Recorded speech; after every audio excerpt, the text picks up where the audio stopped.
write often? Every day, Mina, I promise. I promise to study my shorthand, so that I shall be able to do your letters when we're married.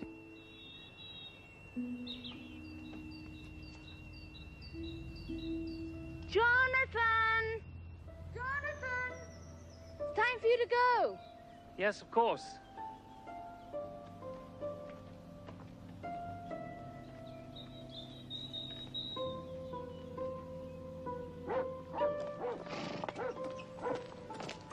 Oh, Jonathan, I do wish Bohemia wasn't so far away. Now, Lucy, you'll only upset your sister. But you don't know 2 words of the language. No, but one can tell from the Count's letters that he has a good command of English. I know you girls will laugh at your poor old mother, but I've had cook put up a few sandwiches for you, Jonathan. One never knows about food when travelling abroad. Thank you, Mrs. Westerner. That was very thoughtful of you. Well, it's time to go. Goodbye, Goodbye. Jonathan.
Excuse me. Do any of you speak English? Speak English? I speak some little. Well, when we left the inn, some of the men and women pointed at me. Like this. Yes. What does it signify?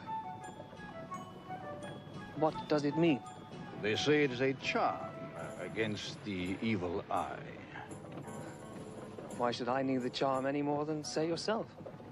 Where are you alighting? At the head of the Borgo Pass. It is very important that we get there well before midnight and are across the border. Really? Why is that? Do not know what day this is. It is the 4th of May, the eve of St. George. When the clock strikes midnight, all the evil things of the world shall take command.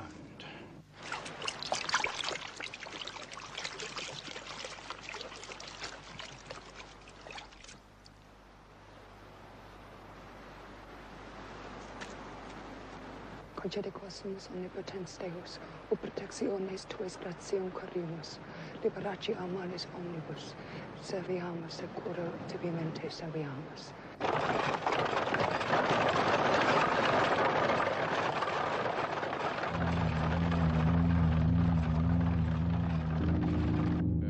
Where do you travel? From the border? I'm a solicitor, and I'm taking some documents concerning a property in England for Count Dracula to sign. Strigoi. Terog na te duce. Not go.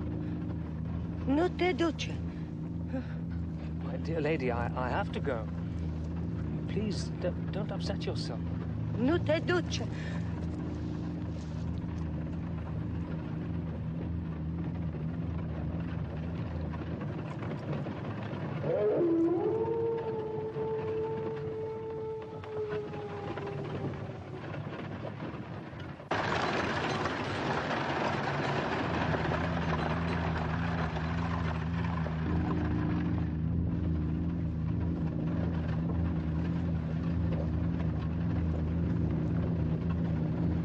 Please, the correct time. It's 6:30. I repeat!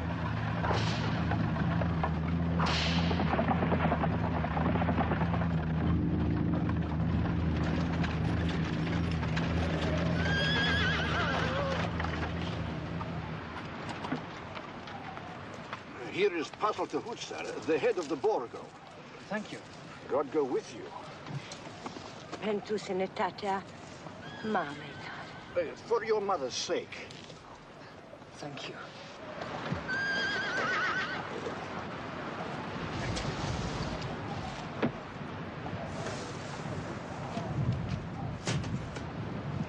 There should be a carriage waiting for me. Wait, moment, bitte.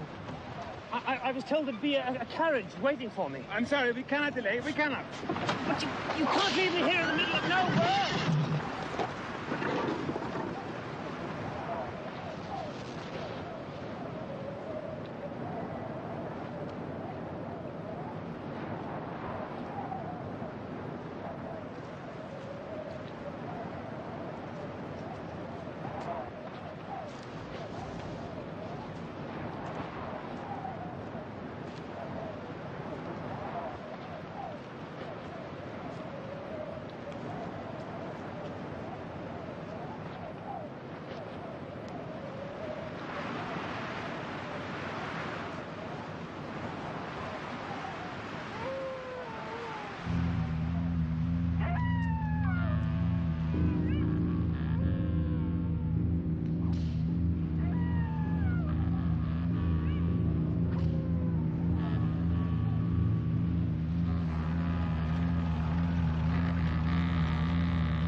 Welcome to my house, Mr. Harker. Come freely, go safely. Count Dracula? I am Count Dracula. Will you come in?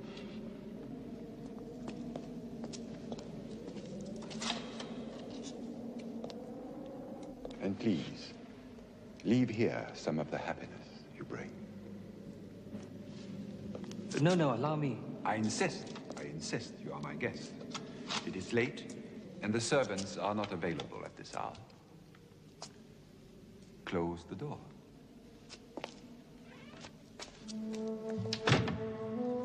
Follow me. Thank you.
Do forgive me if I do not join you.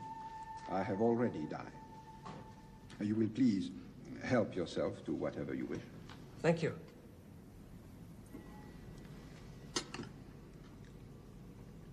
Some Tokai, perhaps? That would be very welcome.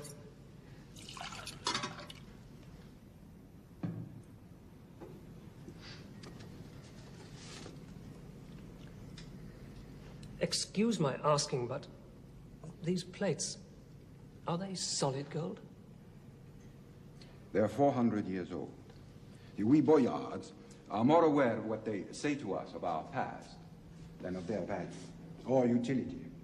They are very distinctive. You must know a great deal of the history of Transylvania. All there is to know, I'm afraid. Sometimes I think too much. Listen to them. The children of the night. What music they make. Well, Mr. Harker, tell me about this house in England which has been purchased for me. What is the name of it? Carfax. Carfax. What is the origin of the word? Well, it is an old house in a district of London known as Purfleet, near the River Thames. It's four-sided, and each corner follows a point of the compass. The name, then, is possibly a corruption of the French quatre faces, 4 faces. That's absolutely correct, Count. And how did Mr. Hawkins come to hear of it? My fiancée's sister knows a doctor in the area. You are engaged to be married? Yes, sir. And does your fiancé live in London? Yes, with her family. But they always go away for the summer. Of course, the English custom, to a spa or watering place. They go to Whitby on the Yorkshire coast.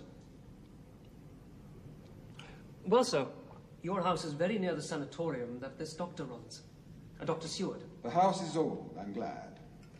A house cannot be made habitable in a day. And after all, how few days go to make up a century. Mr. Hawkins thinks highly of you. That's very kind of Mr. Hawkins. And adds, Mr. Harker shall be ready to attend on you during his stay when you will, and to take your instructions in all matters. I think you will find everything in order.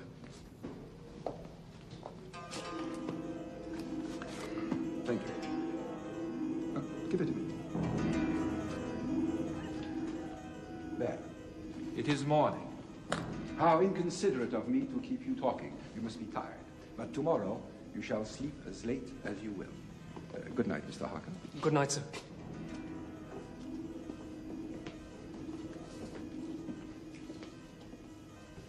Oh, Mr. Harker? Sir?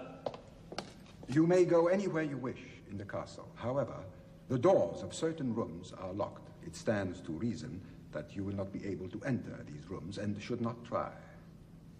They have been locked for generations, and only the masters of the house have known why. Respect this tradition, please. Thank you.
Good morning.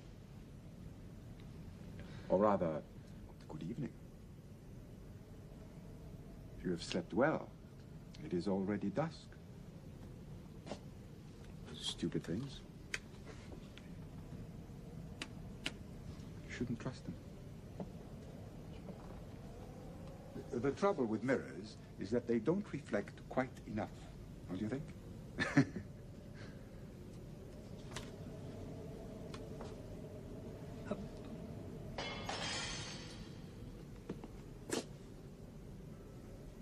You've cut yourself.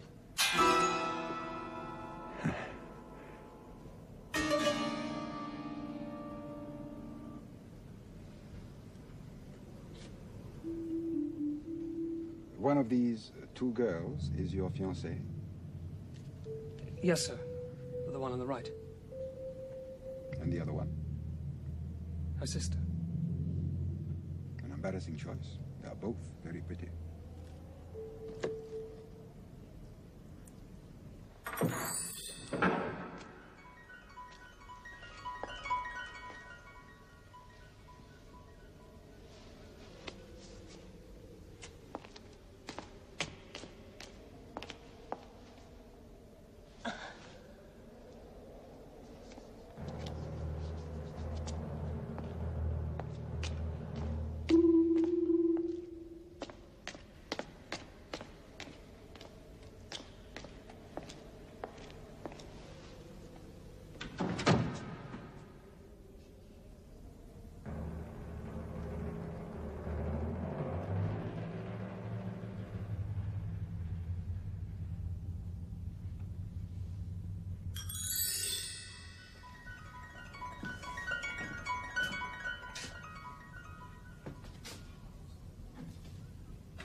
English literature is the richest in the world.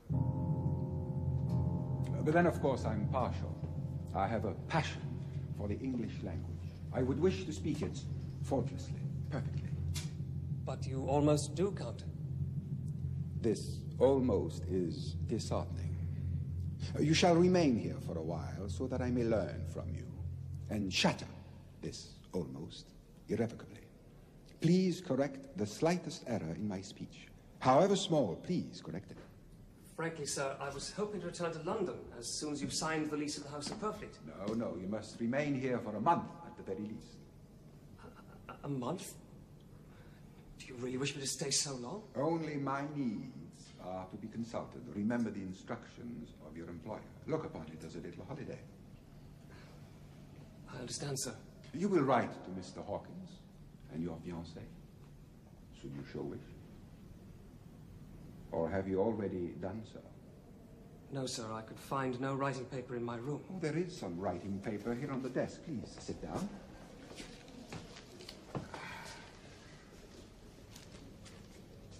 Very, very thin.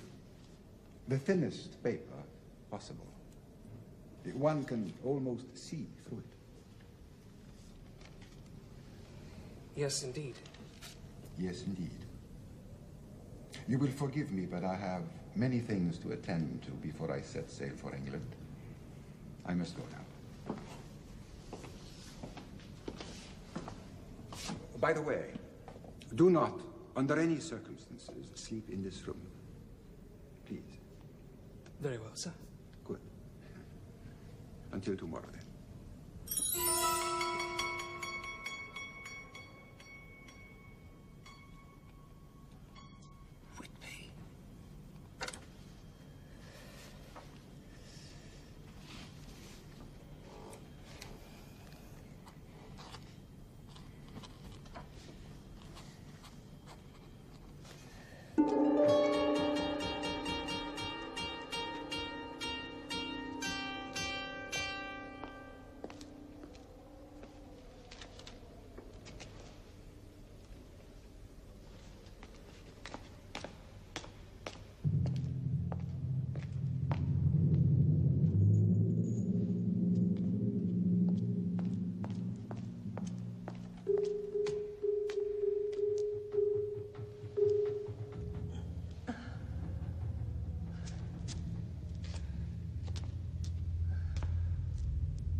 Mina. Mina.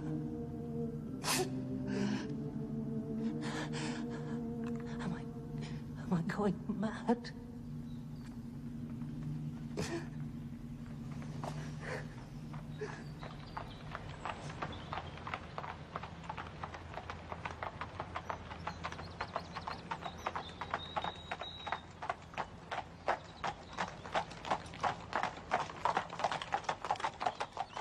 I don't understand it, Mr. Hawkins. It's so unlike Jonathan. Everything is going very well. I am very well. Nothing about his journey or what happened, nothing. Much the same story in mine, my dear. And I must say, I find it very surprising that he needs to stay a month. A month? Oh, no. The Countess requested me to remain 1 month. And as it's your wish that I should do everything to accommodate him, I have naturally agreed. Oh, what are we going to do? Well, if I hear anything more, I'll certainly let you know. Oh, yes, yes, of course. Oh, we should be going to our house in Wicklow for the summer at the end of the week. I'll keep in touch with you, my dear. Thank you.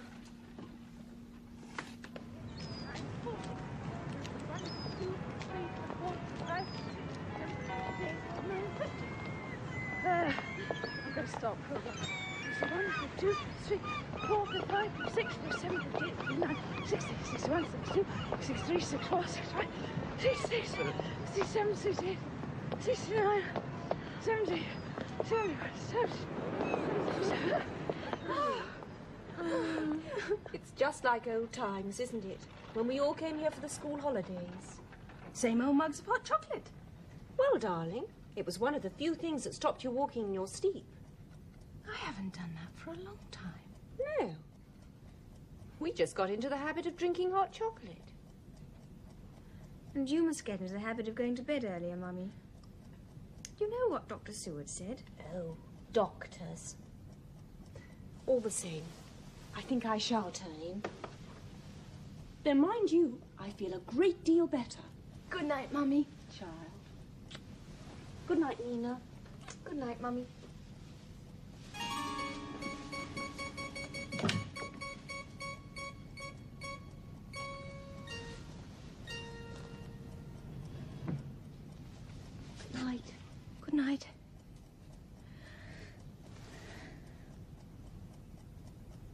really worried about Jonathan.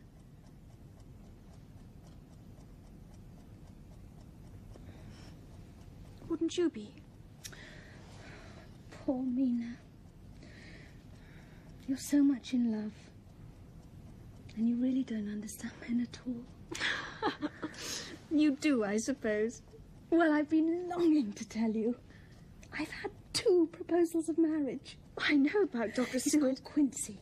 Quincy? Quincy P. Homewood. He's a very handsome American boy from Texas.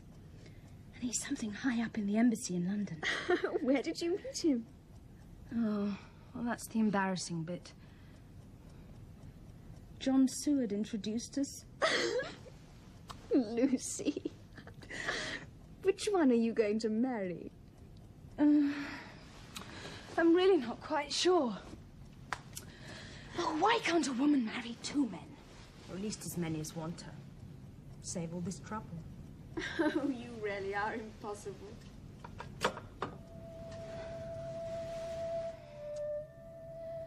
Dear John, I think it'll be Quincy. Good night, Mina. Good night. And I shouldn't worry about Jonathan. If I know anything about men, he'll be having a lovely time with that count of his. What with deeds and torts and searches, all washed down with local wine. It's not Jonathan's style at all. I was only joking. Good night, darling. Night.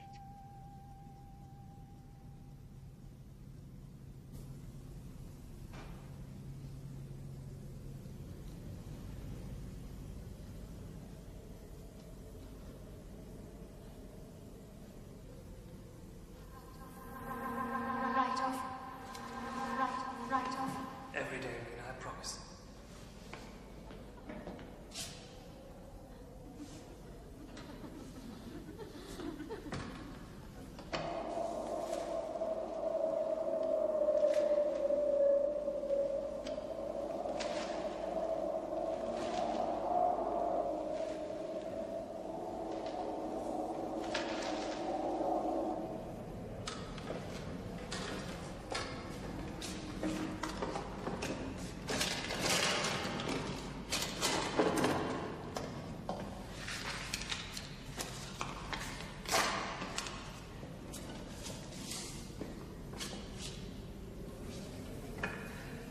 I promised to study my shorthand. Every day, I promise. Oh, my dearest, how I hate to go. Just a moment's notice. Every day.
Go on. You can go first. Me? First? Will? Do you have to write?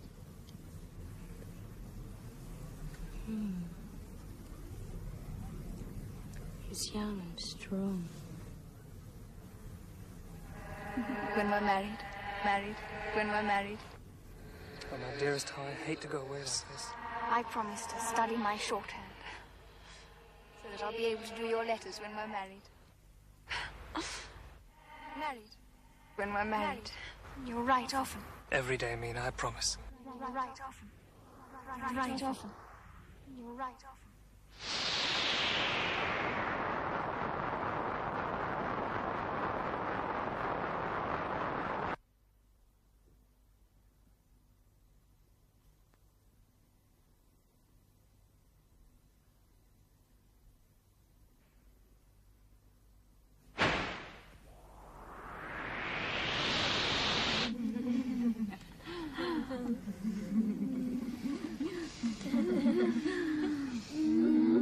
Don't touch him. Any of you.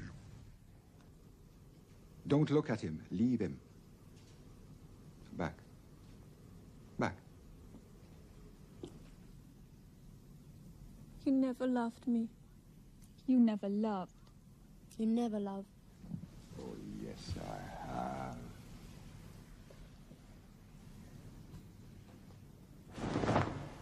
Come.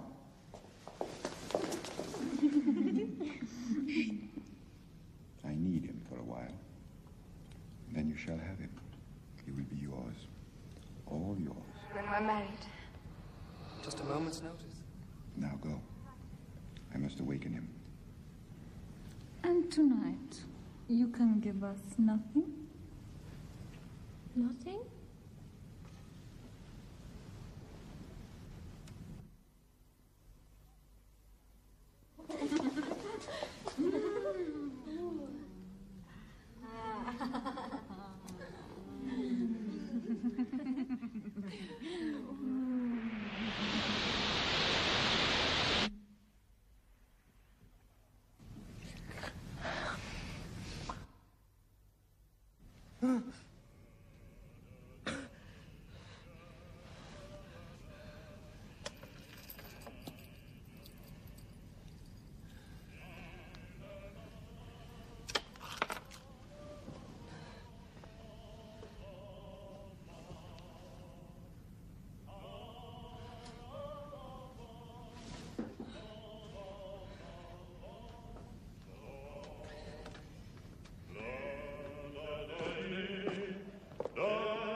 I expect you are anxious to return to England.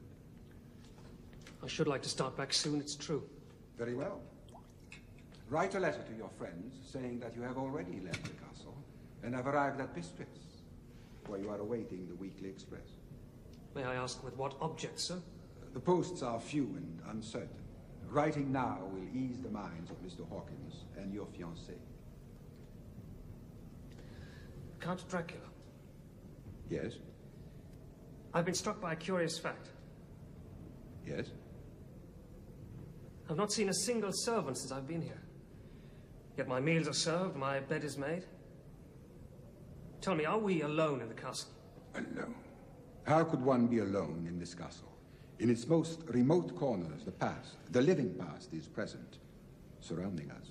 That does not answer my question, sir. I've been here for 3 weeks and have not once stepped outside the castle.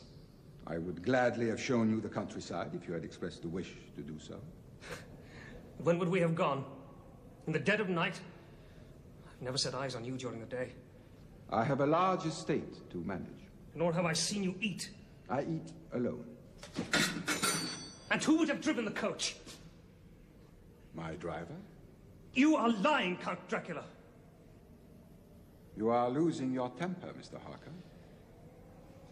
Who took me back to my room last night? Back to your room? What do you mean? I slept by mistake in the library. I witnessed a nightmare and woke up in my bed. How did I get there? Now, am I to be held responsible for a vivid imagination?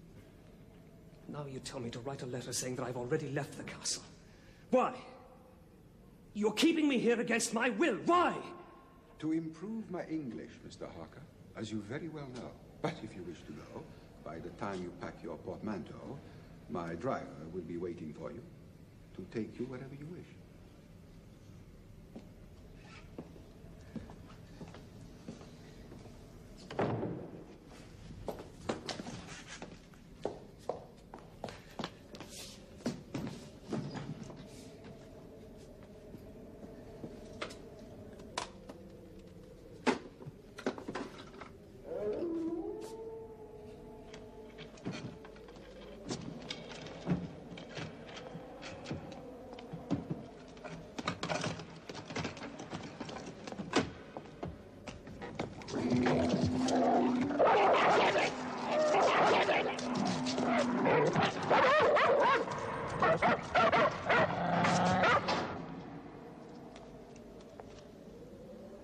Count, you're playing cat and mouse with me. I want to know the reason why. You do not trust me. No, I don't. And trust is essential in human relationships.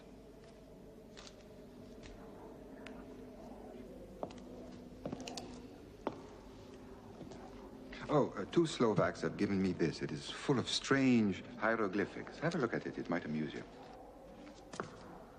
And do not forget to write that letter, as I told you.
Good evening, Mr. Renfield. Ah, yes. Doctor. Do come in.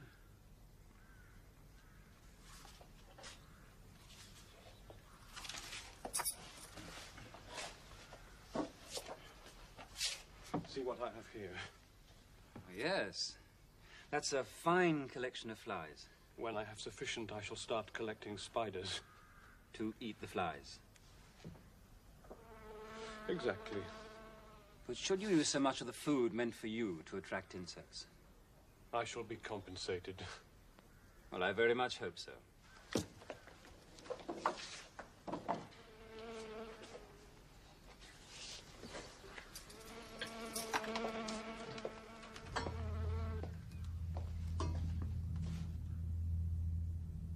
Master, Master, are you coming soon?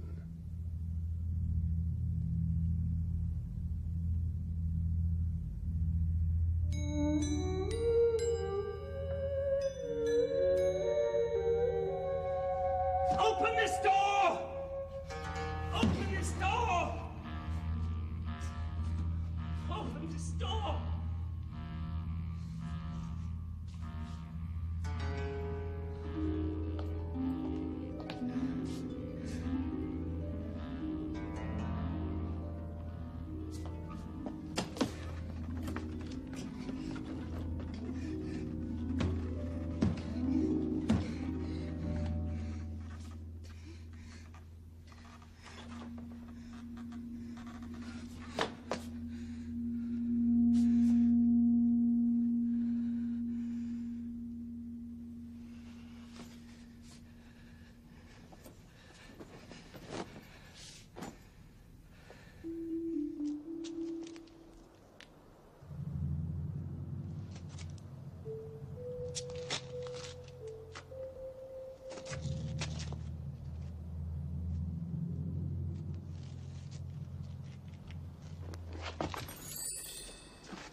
Never.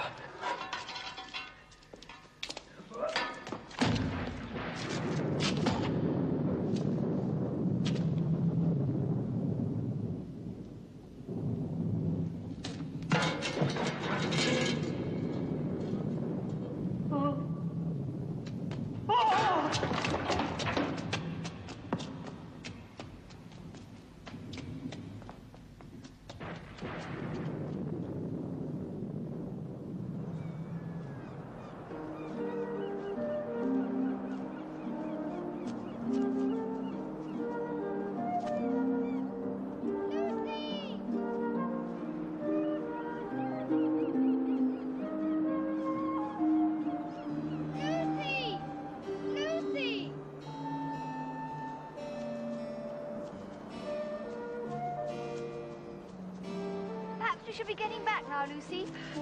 See if the evening post has arrived, I suppose. I don't know what it is, but I have the most uneasy feeling about Jonathan. He said he'd write every day. Afternoon, Miss Mina. Miss Lucy. Afternoon, Mr. Swales. Still sitting among the tombstones. To know what lies was wrote on them. Look here. Sacred to the memory of George Cannon, falling off the cliffs of Whitby. Erected by his sorrowing mother to her dearly beloved son.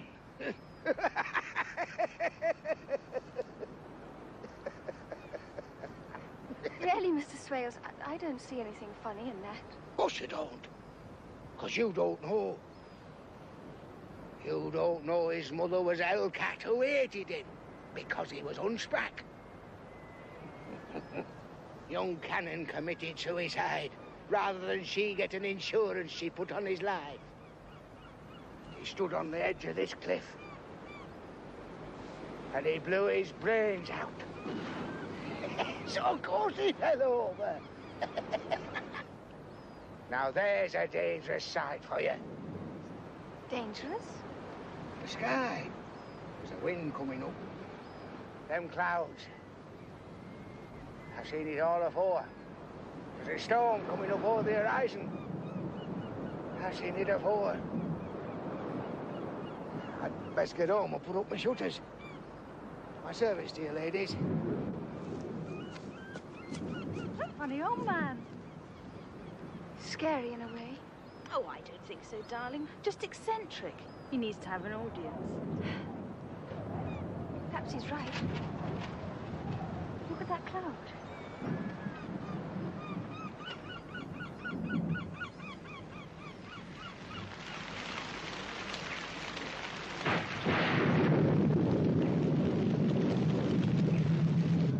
I've never seen such a storm. It's quite frightening. I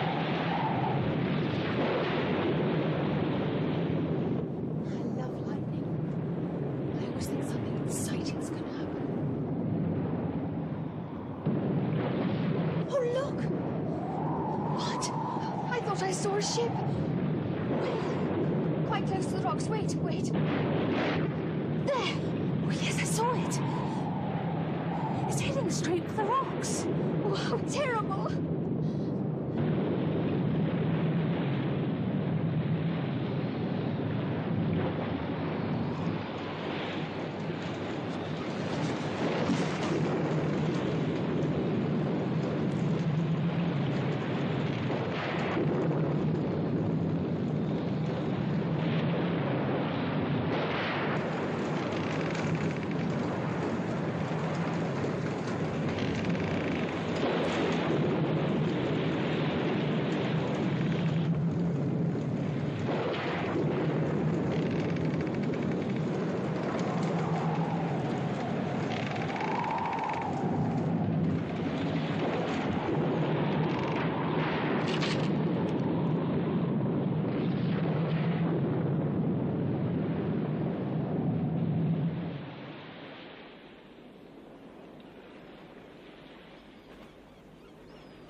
One of the puzzling aftermaths of last night's storm was the discovery in the early hours of the morning of the well-known figure of Skipper Swales. What? His body was lying on a gravestone underneath a bench. A bench? He'd been savaged by a dog. Oh, no. It is evident from the ship's logs that the crew have convinced themselves that a strange man was haunting the ship. Some took to the boats, the remainder jumped overboard. It was then that the captain lashed himself to the helm. Isn't it exciting? I think I'd call it tragic. Oh, that of course. But exciting too. And frightening. Among the ship's cargo is a number of great wooden boxes filled with mould and consigned to a Whitby solicitor who took possession of them formally this morning. And Whitby's such a quiet little place as a rule. The post! I think it's too bad of Jonathan not to write her a proper letter. I don't know what young people are coming to. Mummy, there may be all sorts of reasons. And letters do go astray. Particularly from abroad. Well, I can't help feeling there's something wrong. 3 for Mummy. Thank you, darling. 1 for you, Lucy. I've got 1 from Mr. Hawkins. It's from Quincy. He's coming down for the weekend. Oh, good. That'll be nice for you, dear. Mina? Just nothing, really. Mr. Hawkins has had a letter from Jonathan. What does it say? That he's on his way home and is waiting for the express at Bistritz. Well, when does he leave? June the 18th. But he should have been home weeks ago.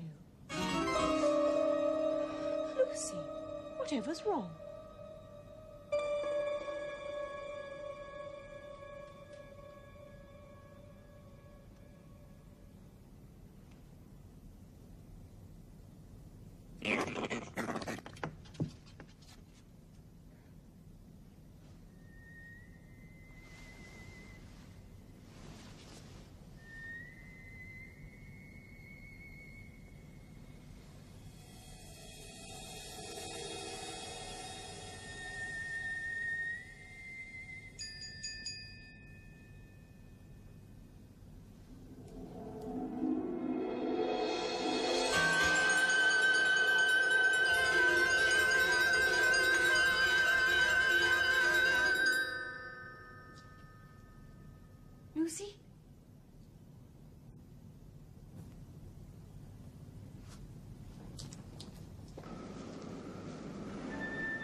wake up.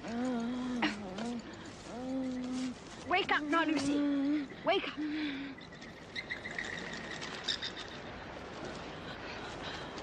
What am I doing here? You've been sleepwalking, darling.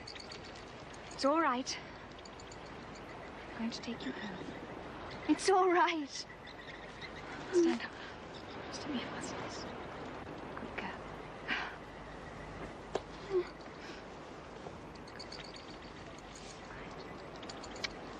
Come on, Lucy. Let's go home now.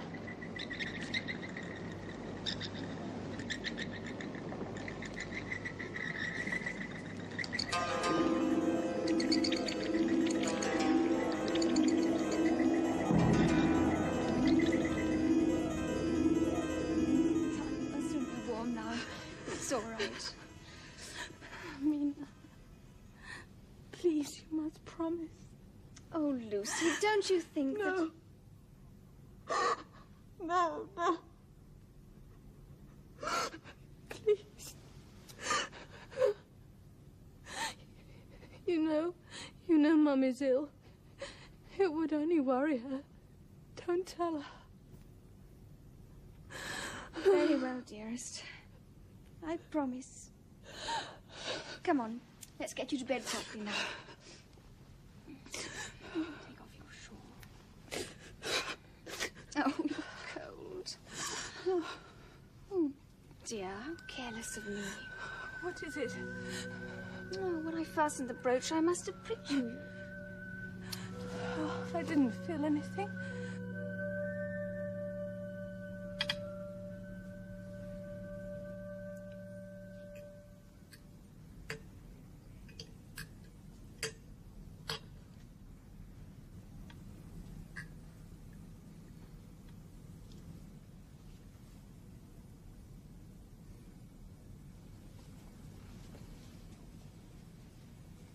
Why aren't you eating anything, darling?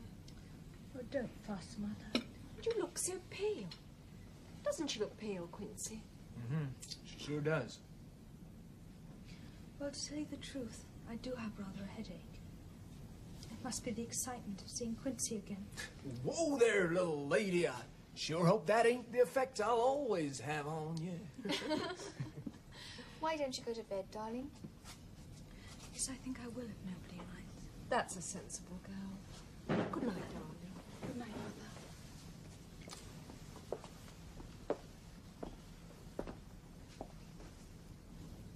Well, good night, sweetheart. I sure hope you feel better in the morning. I'm sure I will. Tomorrow we'll go sailing. And we'll have a lovely time. Sure. Good night.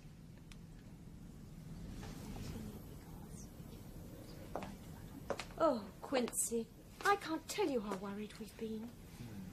One day so happy and full of life. The next so white and... oh, I don't know. Well, isn't it time she saw a doctor? Yes. I think we should go back to London at once. You wouldn't mind, darling, would you? No, of course not. And then Jack Stewart could take a look at her. That's just what I thought. Well, Mina, it's such a lovely evening. Why don't you and Quincy stroll down to the promenade? Well, I wonder if the American consulate in Budapest could help find out where Jonathan's got into. Oh, Quinn, do you think they could?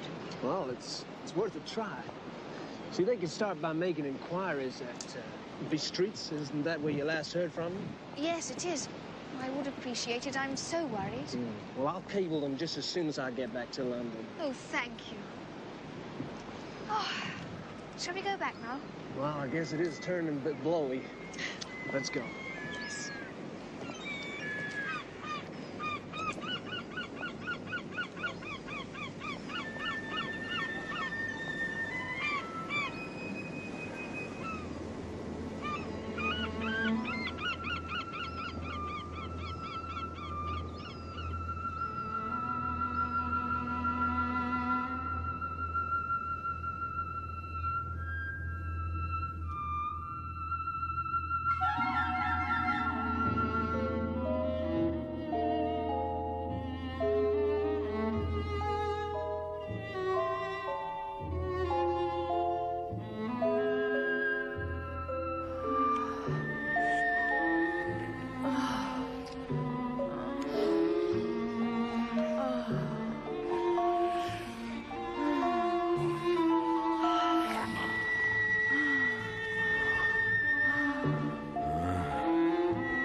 are. Yes. Yes, dearest. I must have been dreaming. Yes, darling. Tell me about it in the morning. I shan't remember it in the morning. There was something tall with dark red eyes, and there was something sweet in the air and yet very bitter. And then my soul seemed to go out of my body and float about the room. And then you came and tucked me up in bed. But I saw you do it before I felt it. Isn't that funny? Did Quinn come into your dream? Quinn? Quinn? Quincy, Lucy. The man you're going to marry. Quincy? Oh, no. I don't think it was Quincy.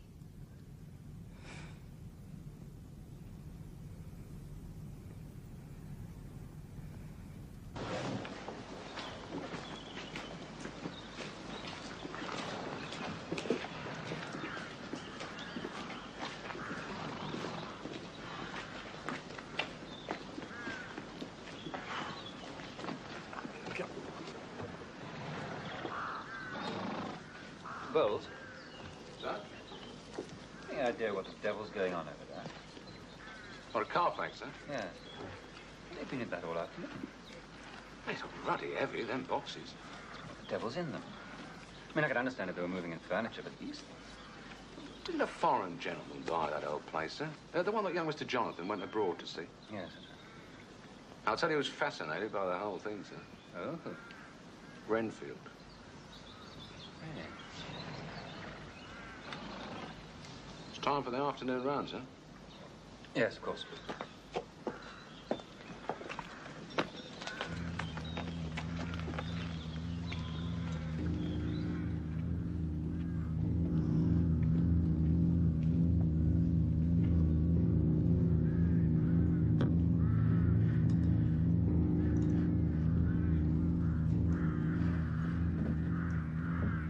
If a bird eats 50 spiders and every spider eats 50 flies and each fly is a life, how many lives has that bird?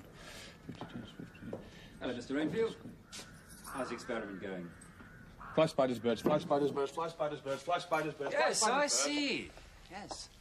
Tell me, how did you manage to catch them? They were sent to me. By whom? I am not at liberty to disclose that.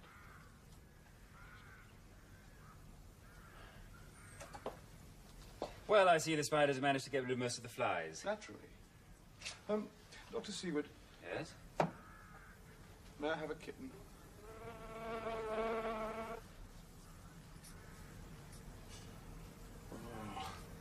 Oh, come on, man. We can't have that. Now, come on, spit it out. Come on, spit it out. Come on. Why? It is very wholesome. It is full of rich, strong life. It will give life to me.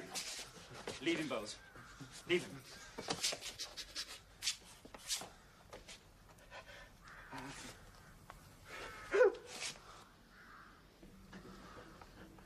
The kitten, please. Dr. Seward, please, please. Come and sit down. Sit down.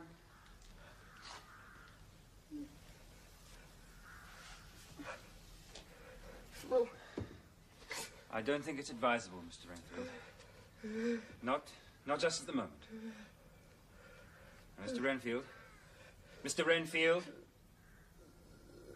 I'm going to give you an opiate. I hope you'll drink it. Of course I will, Doctor. I know you are my friend. I will do whatever you tell me. Thank you. Bowles will bring it along shortly.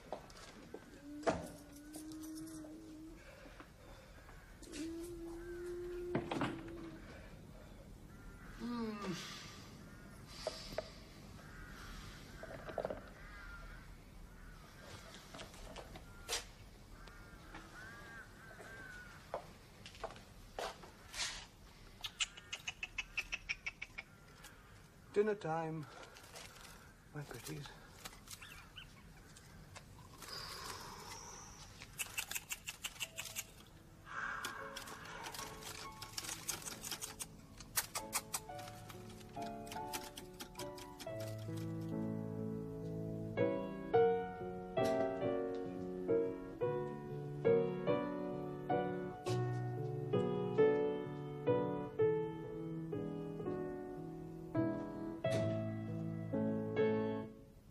Mr. Hawkins, you're smiling. It's good news. Yes, yes. Jonathan is safe. Oh, and he's on his way home. No, my dear. He's in Budapest. I've had a message from the American consulate there. Yes, yes, that was Quinn's doing, but couldn't Jonathan have written himself? He's been quite ill, my dear. He's in hospital. Hospital? What's been the matter? Some terrible breakdown, it appears. I must go to him. I've already taken the liberty of making your travel arrangements. I'm having the tickets sent here by messenger. Now, God protect you, my dear. And a safe journey. Oh, I must go and tell Mother straight away. And then I must pack. Yes, yes, must pack. And I'd... Thank you, Mr. Hawkins. Thank you. Thank you.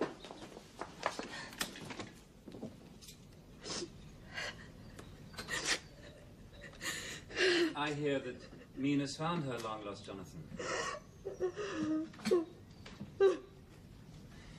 But now, nearly finished. Look up for me. Up at the ceiling. Uh-huh. Now your hand.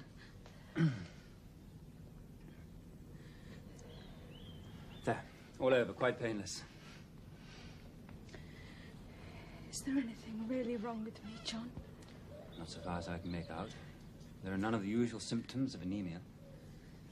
Will you tell Mother and Quincy that? They're so worried. Yes, I certainly shall.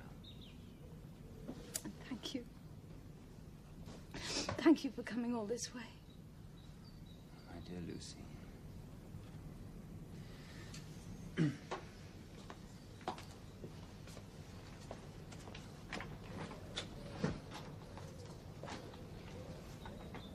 Don't know how glad I always am to see you.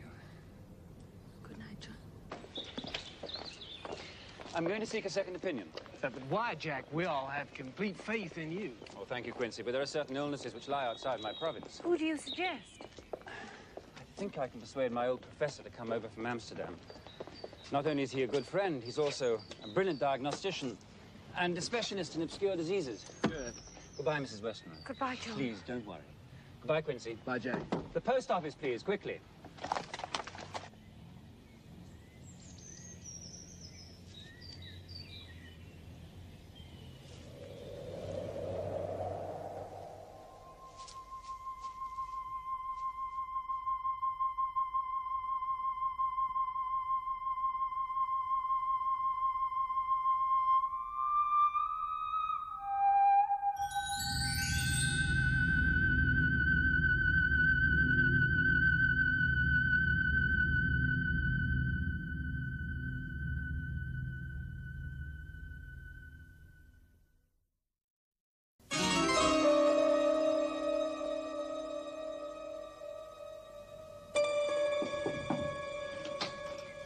Lucy, may I present Professor Van Helsing?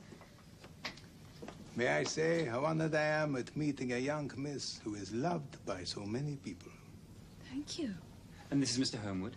Ah, yes, the fortunate groom-to-be. Professor? It is love that makes the world go round. And like most cliches. It is true. One thing strikes me very forcibly. There are less smuts in London than when I was here last. Oh, Professor, you make me feel better already. You see? A terrible Dr. Seward. He says you're ghastly pale. How can he know anything of young ladies?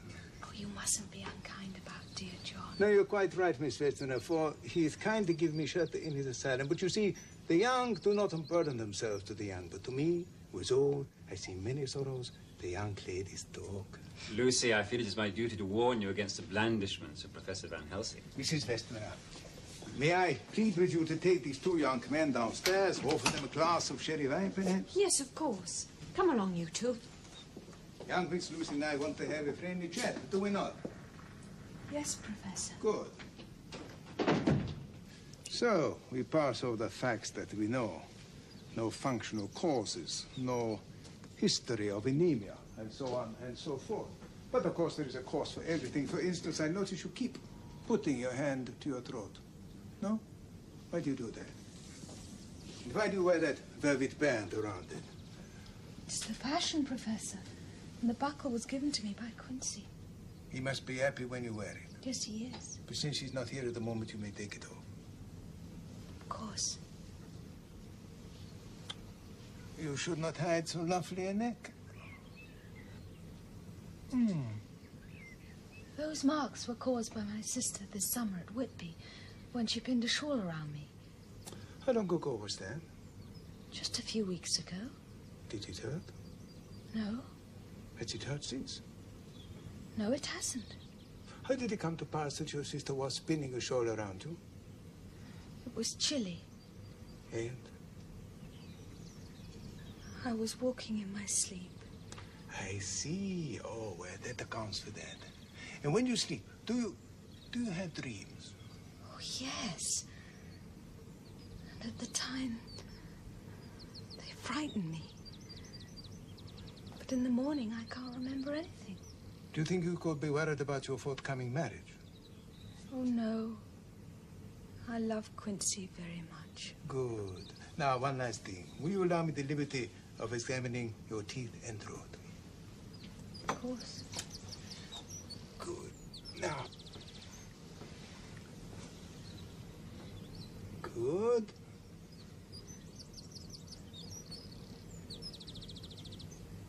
Good. There. Finished. But I shall be back in a day or two, even if you're better, so that I can be charmed all over again. Au revoir. Au revoir, Professor.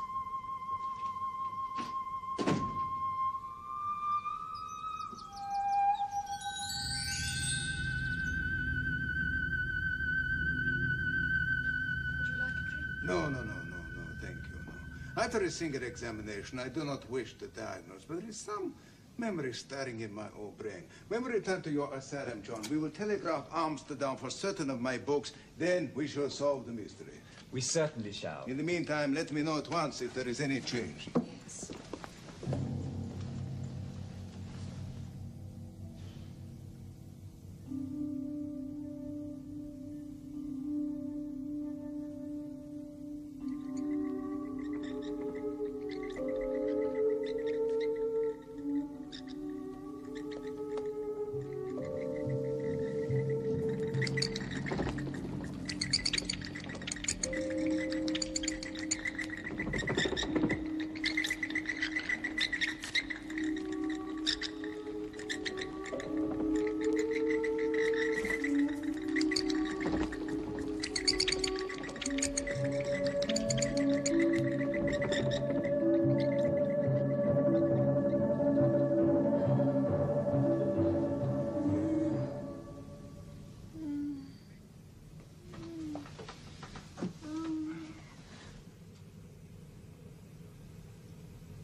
Quincy, Jack.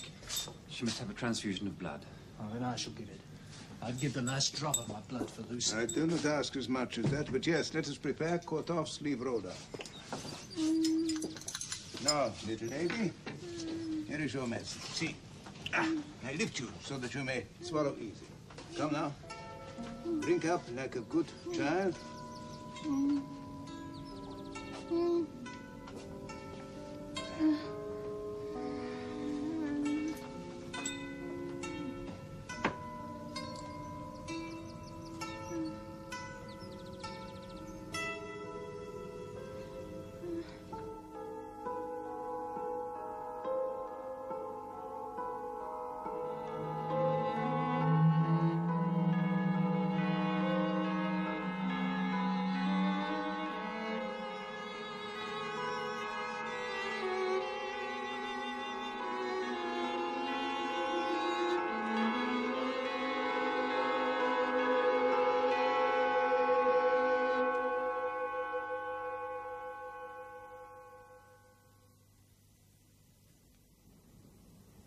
Good evening.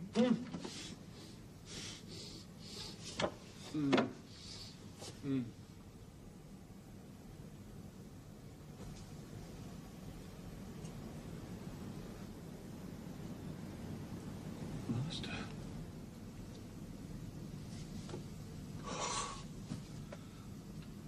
What do you offer me? More insects with steel and sapphire on their wings. Yes, yes. Moths with skull and crossbones on their wings. Oh, yes, yes. Blood. Blood. Yes. Life. Years of life. Yes, yes. Lord and Master, give me eternal life. Ooh. Ooh.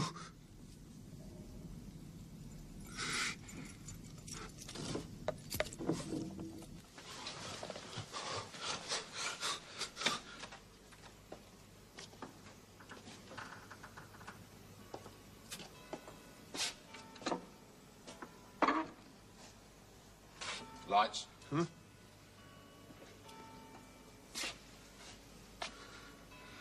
Where's the doctor? Well, he's not here tonight.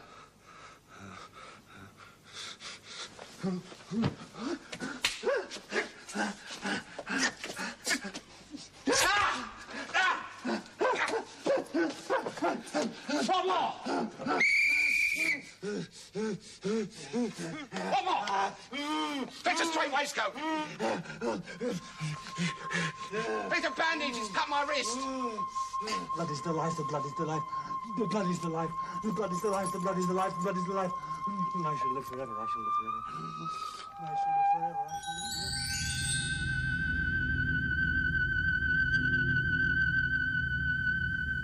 Yes, I agree. Using Garrick seems like nonsense, but I sense something evil, and I must try everything to combat it.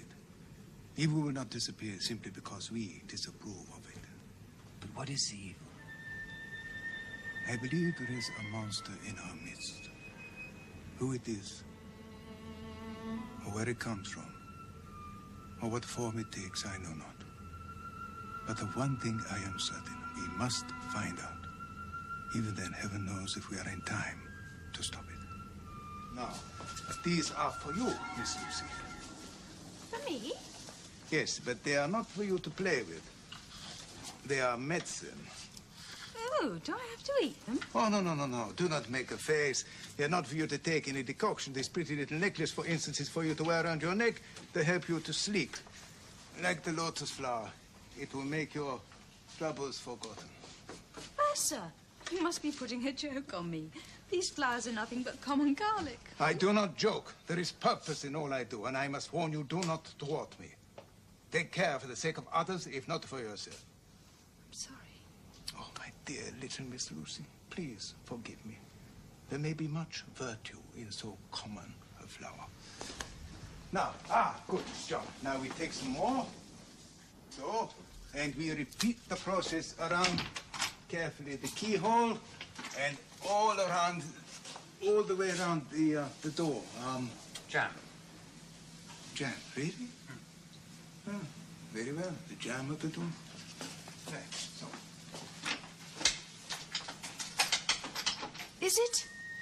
Is it what, Miss Lucy? Is it some sort of spell? A spell, yes, perhaps. Perhaps it is no more than that. Oh, and take care not to disturb your pretty little necklace, eh? And even if the room feels very close, do not on any account open the window or the door once you have finally retired for the night. You understand? Promise. Good. Have you finished, John? I think so. Good. Under here? Oh, no. I don't think we should say anything to Lucy's mother about what we've been doing. It'll only make her more anxious. I agree. To any questions, answer doctor's orders. Very well. So, tonight we can sleep in peace, and tomorrow young John and I will come to see if my spell has worked. Good night. Good night, Lucy. Don't leave me. My dear, it'll be all right. We must trust the doctor. Good night.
poor girl.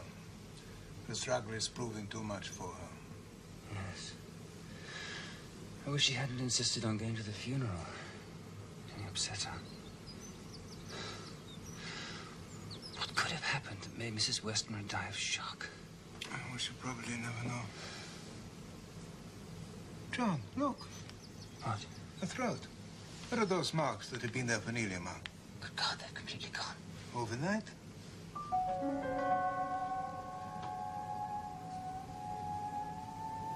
She's dying. Go and fetch Quincy. Yes. Yes, of course.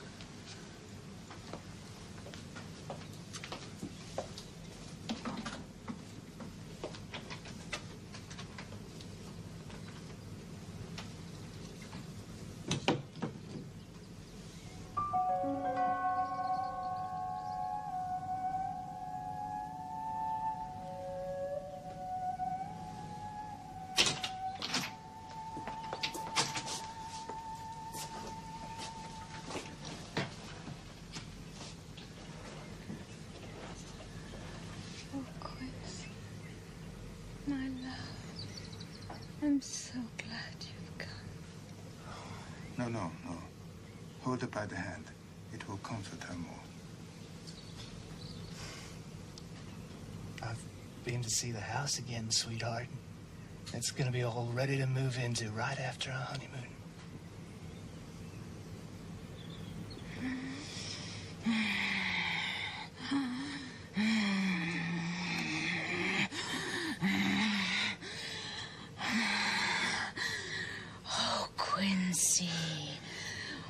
Quincy, my love, I'm so glad you've come. Kiss me. Not on your life! What the hell, Quincy?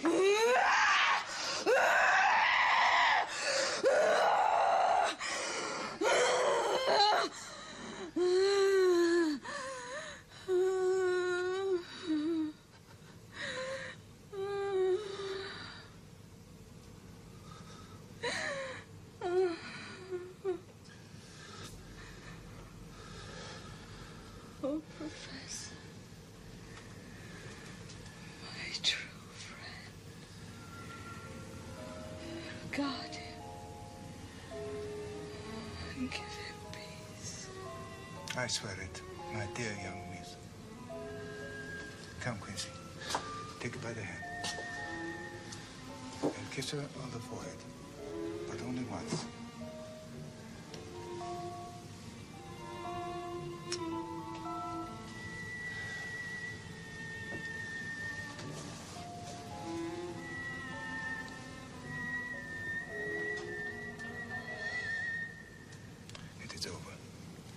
She's dead.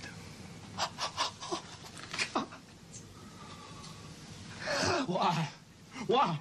Oh, Quincy. Come, Quincy. Look at her. Now look at her well. She doesn't look sick anymore. God is merciful. She's at peace. It is the end. Not so, alas. It is only the beginning.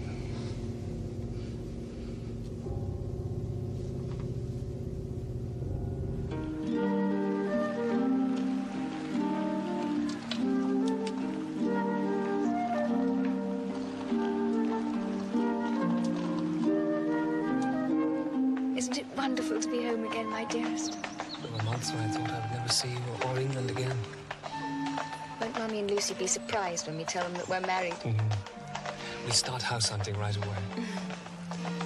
Only mean it. Promise me one thing. What, my darling? Promise me. What? Promise me that you will never, as long as we live, cook me paprika chicken. Paprika hen? Oh, 9.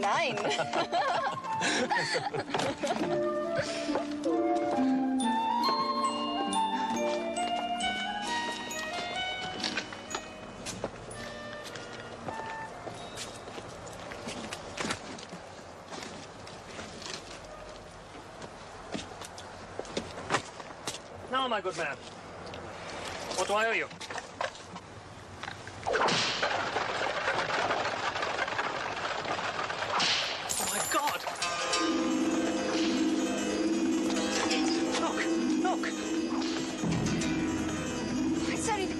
hiding away? No, he took no money. It's him. It's... It's all right. Don't look anymore. But you don't understand. It was Count Dracula. Yes, darling. Let's go indoors. Oh, my God. I thought I had imagined it all.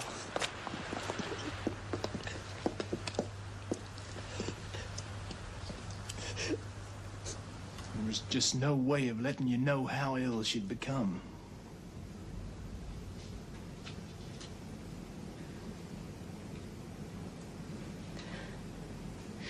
When was the funeral? The day before yesterday.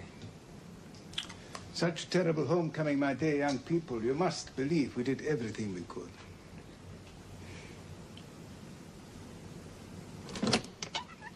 Dr. Seward and I have an assignation. We must take our leave.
Please, light them.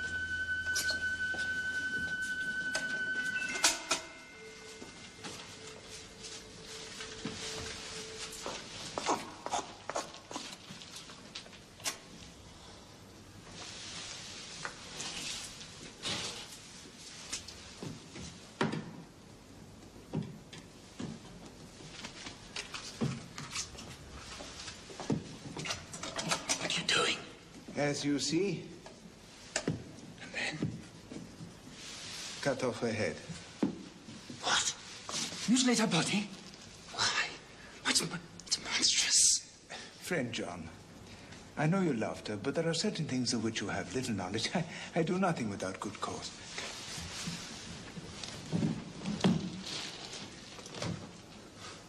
The body's not there. That is good logic as far as it goes. Come. Now, I will tell you what I believe, and then we must speak with Quincy.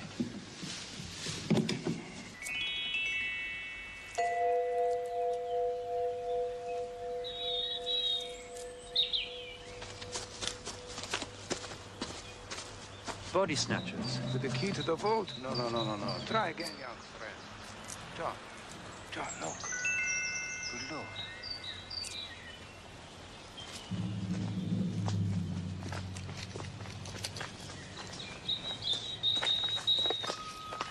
Hello.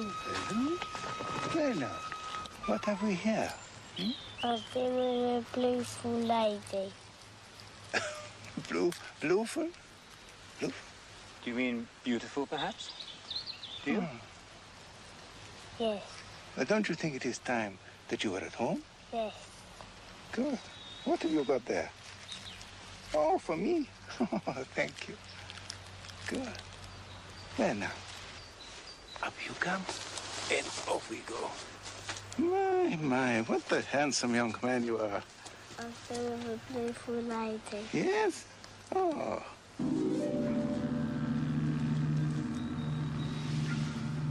My God. Oh, my God. Oh, no. Oh, no. Not so soon. First, I must ask you, are you willing to believe what John Stewart and myself have told you? I'm sorry, Professor. I reckon I find it impossible. The wounds on the throat of that child, do they suggest nothing to you concerning the death of Miss Lucy? Are you saying that those small holes in the child's throat were made in the same way as Lucy's? Alas, no, I am not. Well, what in Pete's name are you saying? They were made by Miss Lucy. You're insane. She has already joined the ranks of the undead. The undead? The Nosferatu. The walking dead. Those who cannot die, who are cursed with immortality, who must go on age after age, adding new victims, multiplying the evils of the world. You see, Quincy, she became the prey of a vampire. She is now a vampire herself. And now, I must tell you the terrible thing I propose to do. Okay. No, please, you take this. Yes, Professor. Yes.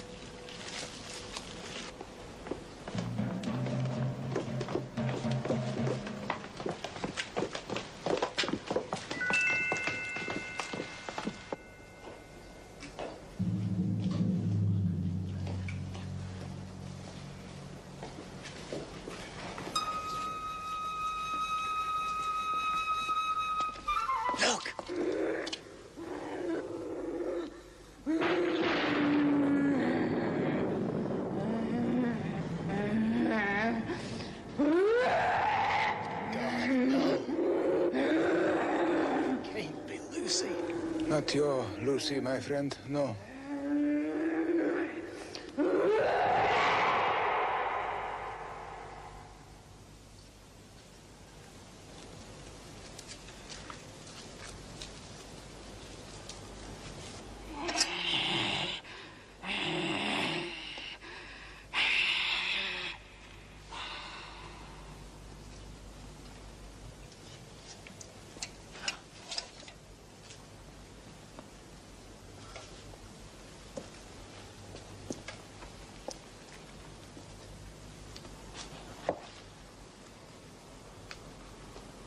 Come to me, Quincy. Come, my love. Leave these others, and we can rest together for eternity. No!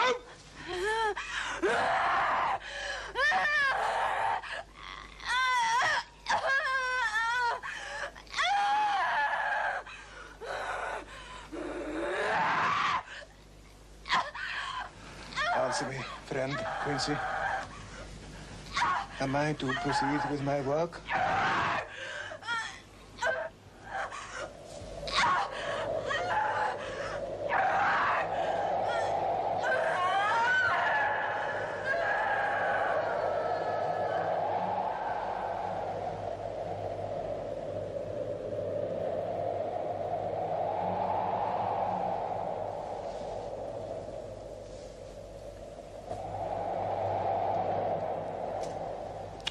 It is dawn. We can begin our work. John, the bags.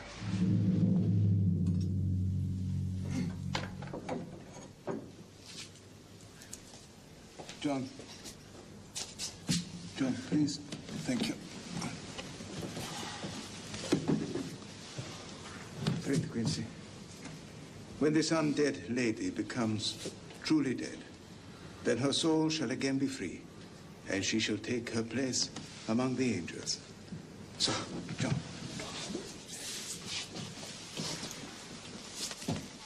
Thank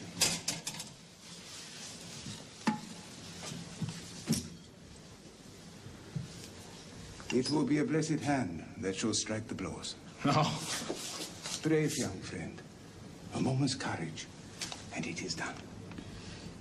So, place the point over the heart. So, take the stake in your left hand. Take the hammer in your right hand. And when I begin to read the prayer for the dead, strike in God's name, so that the undead shall pass away. De profundis clamavi ad te, Domine, Domini exaudi vocem meam. Fiantoris tui intendendis et precipitatis nomini qui omnium tum Domine. Petimus anima mea in favore, serabit mea Domine, accato de Palatino, non cum speritus. Requiem aeternam dona e Domine, et lux perpetua luciate. It is done. Quincy, it's all over. It's all over. Oh, all right, Jack. Good. Come, Quincy. Let me show you something. You see, no longer is she the devil's undead, but God's true dead, whose soul is with him. John, take Quincy back to the house. Give him the stiff brandy. Make him rest. I shall complete the exorcism, and we shall all meet tomorrow.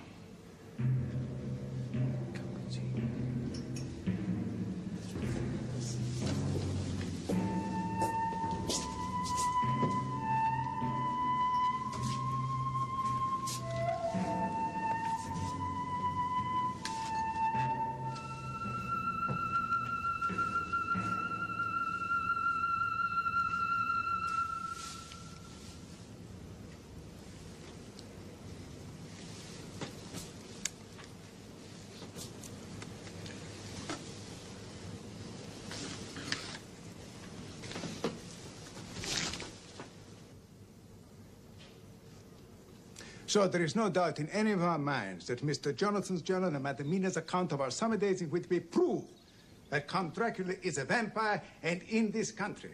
No doubt at all. Good. Your journey to Whitby, was it rewarding? I think so. I spoke to the harbour master and a local solicitor. 50 boxes of earth were brought ashore from the wreck and delivered to Carfax. I don't grasp the significance of these boxes or the earth. It is only on earth that has once been consecrated, once been, hallowed? Exactly, thank you. Earth that has once been hallowed, that the vampire can first seek sanctuary. And where does this earth come from? From the graves of Castle Dracula, from the Count's ancestors, from his children, his children's children, all hallowed grounds in the eyes of God. And we must stamp out this terrible and mysterious enemy. Do we fight? What say you? I answer for Mina and myself. Count me in, Professor. I will do whatever I can, of course.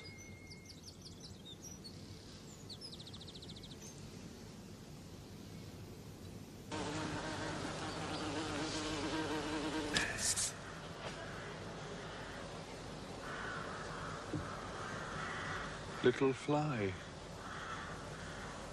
thy summer's play my thoughtless hand hath brushed away. Am not I a fly like thee? Art not thou a man like me? For I dance and drink and sing till some blind hand shall brush my wing. Mr. Renfield? Mr. Renfield, I'd like to introduce you to Mrs. Harker.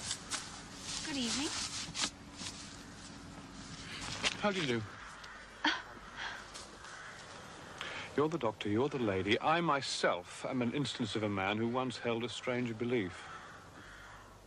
Indeed, Mr. Renfield. What was that?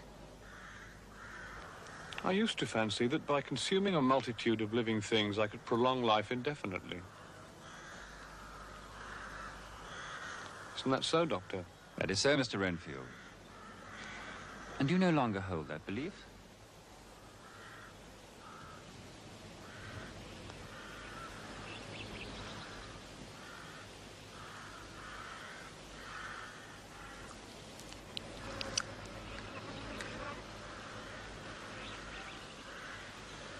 Oh, I have some advice on the subject of Madam Mina. Jonathan.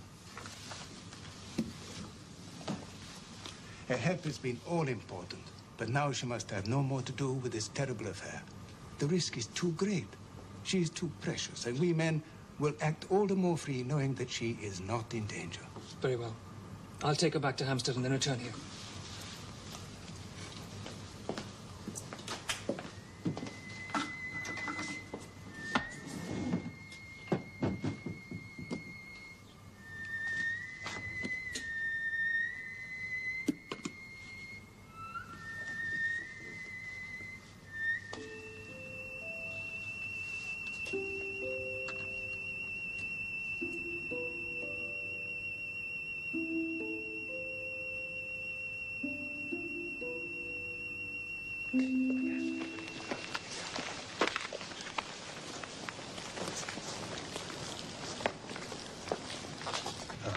Produce the skeleton keys. Operate on this lock.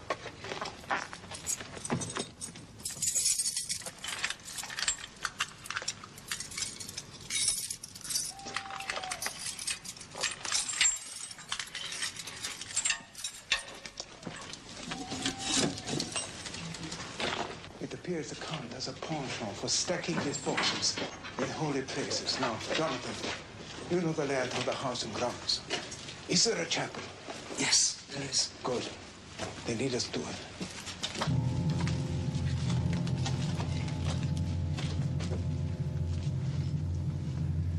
Immanus tuus, Domine.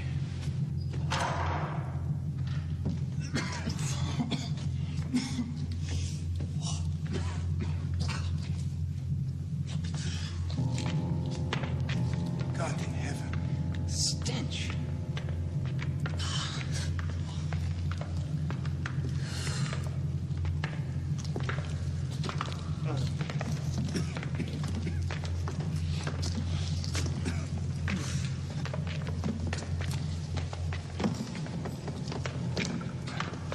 Sickening.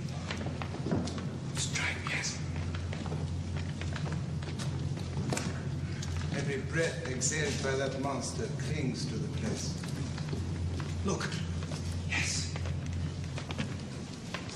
Come, quickly. We will open the boxes one by one, and I will sterilize the earth. How, Professor? With this consecrated host, I have permission. With particles of the host, I shall sterilize the boxes, sanctify them, so that never more can he lie in them. Come, Quincy, open the bag. Just get to work, quickly.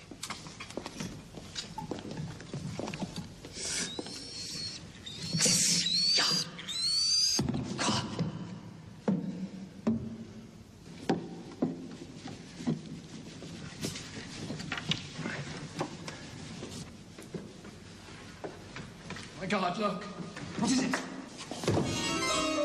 Where? There, in the corner.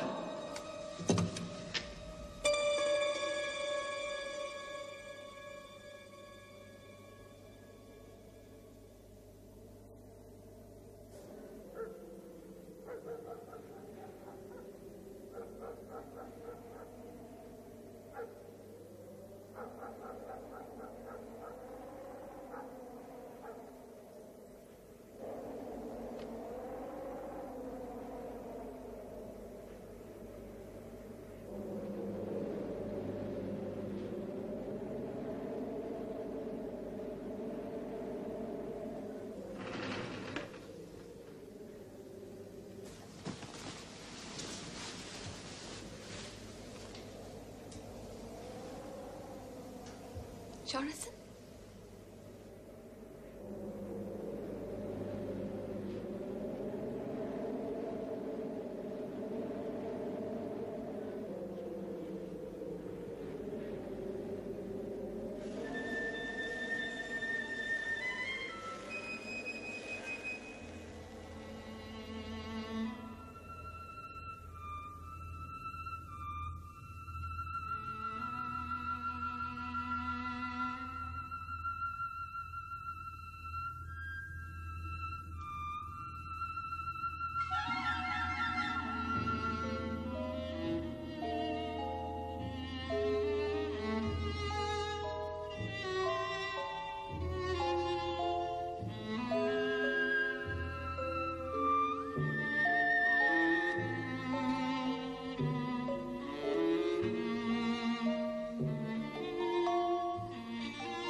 so young, so lovely. So, after our visit last night to the Carfax house, at least we know that 29 boxes out of the 50 have been sanctified and rendered harmless. The Count can no longer find refuge there. But where are the 21 boxes that have been removed? I'm sorry I'm late. Poor Mina's not feeling very well. I told her to stay in bed for a while. Oh, John, Mina's very anxious to speak with your patient Renfield again. She thinks there might be some kind of a link between him and the Count, and that he may talk to her openly. What do you think, Professor? I don't know. I don't know. It might work. It might help. Oh, thank you. Well, she felt the evening might be the most rewarding time. Very well, I'll arrange it. Oh, good. Say, listen, everybody. Got in touch with Carter Patterson now. They tell me they picked up those 21 boxes from Carfax and delivered them to an address in Mayfair. That's 21A Chesterfield Close. Mayfair. Well done, young Quincy. Well done. That should be our next port of call. And now, how about a nice cup of cocoa? Thank you, Professor.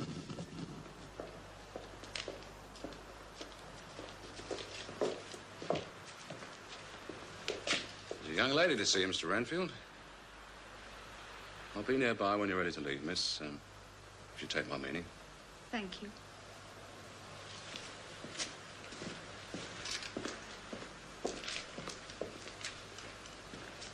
Good evening, Mr. Renfield. Who are you? I'm Mrs. Harker. We spoke yesterday. Where? In the garden. I was with Dr. Seward.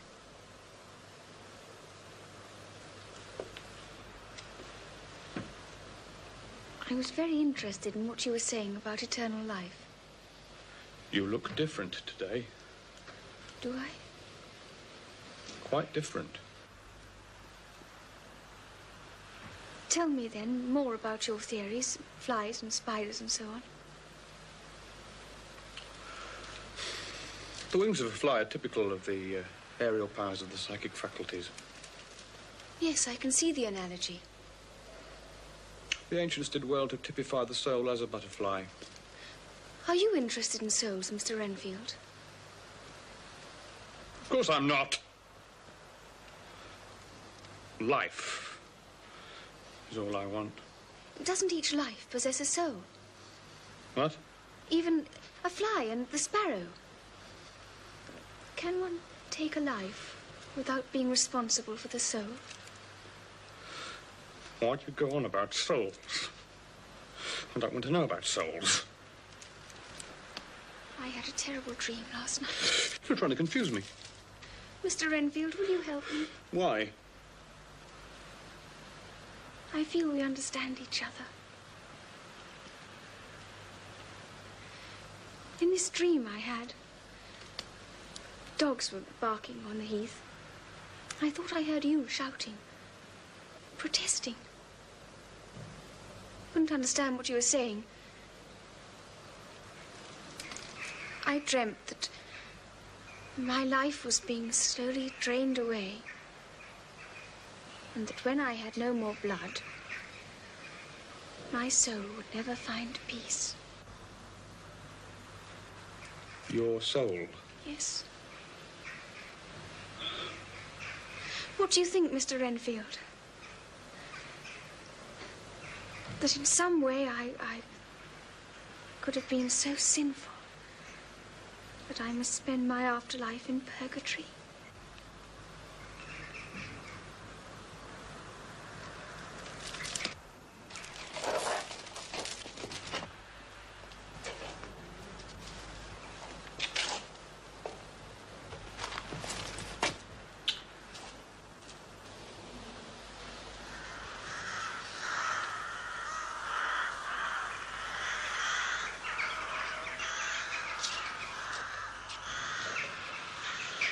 I pray God I may never see your sweet face again. May he bless you and keep you. My God. Goodbye, Mr. Renfield.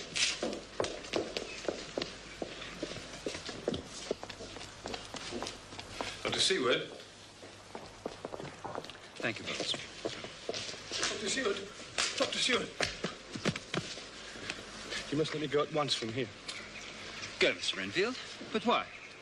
Now. This very hour. Let them take me in a straight waistcoat. Manacled. Leg ironed. Even to prison. Let me go. Is there something Mrs. Harker said that's upset you? If I were free, I shouldn't hesitate a moment to tell you, but I'm not my own master. So let me go, let me go, let me go, let me go, let me go, let me go, let me go, let me go, let me go, let me go. I'm afraid we shall have to wait until the morning to discuss it.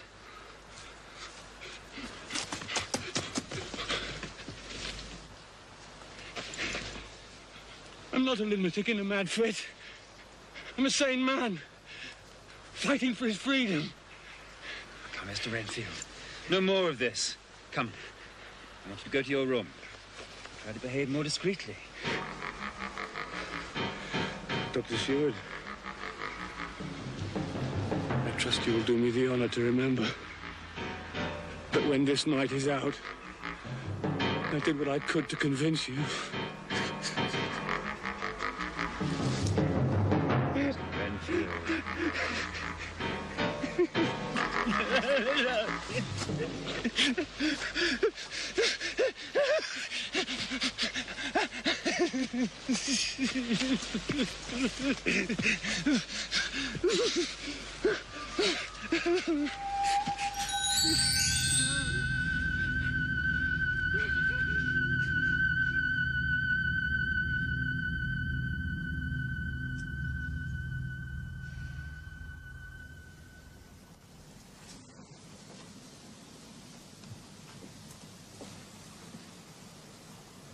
I could have been so sinful that I must spend my afterlife in purgatory.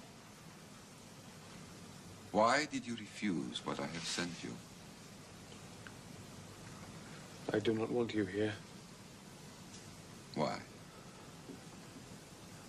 If thought is life, and strength and breath, and the want of thought is death, then am I a happy fly, if I live or if I die. You should be overjoyed by what I have sent you. You've sent me nothing. Look at me. Look at me. Look at me. I have sent you a human being, a living person. She's initiated. Take from her and give to her. The two of you will live forever. God give me strength.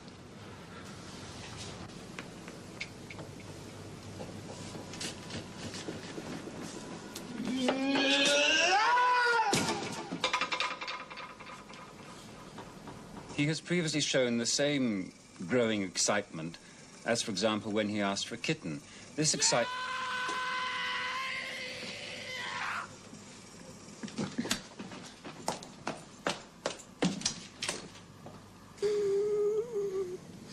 I would not send her soul to purgatory. Whose? He has started. Mrs. Harker. Oh, my God, Mina. Go to her. Go to her. Go to her. Oh, my God. Take my soul to your bosom.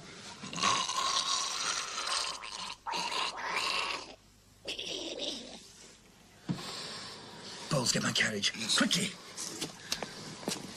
Let's get to Hampstead.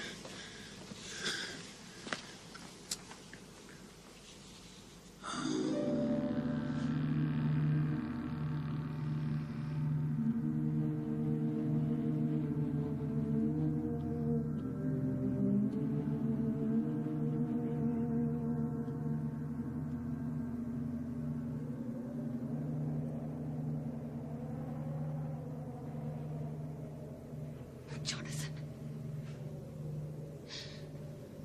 Jonathan.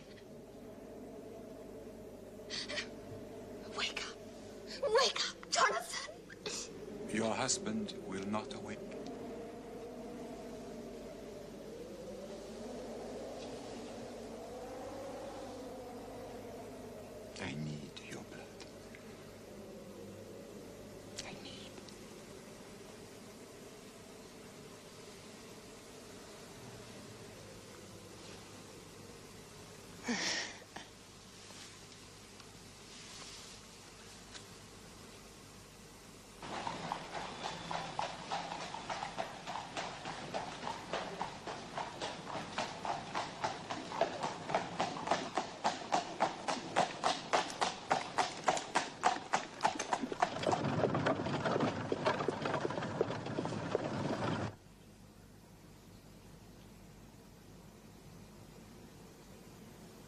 please, please, do not help these men to fight against me.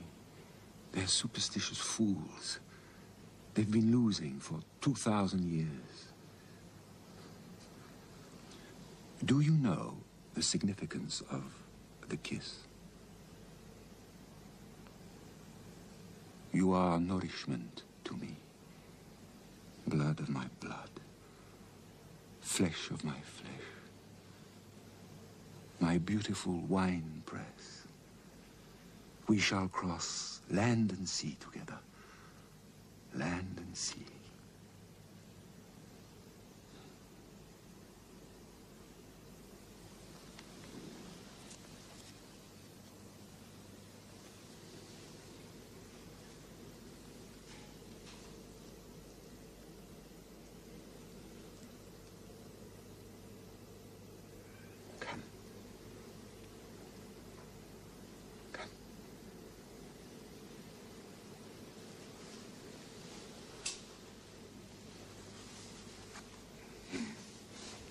Take from me. Take. Drink. Drink. Drink. Life. Life. Drink. Drink. Drink. Drink.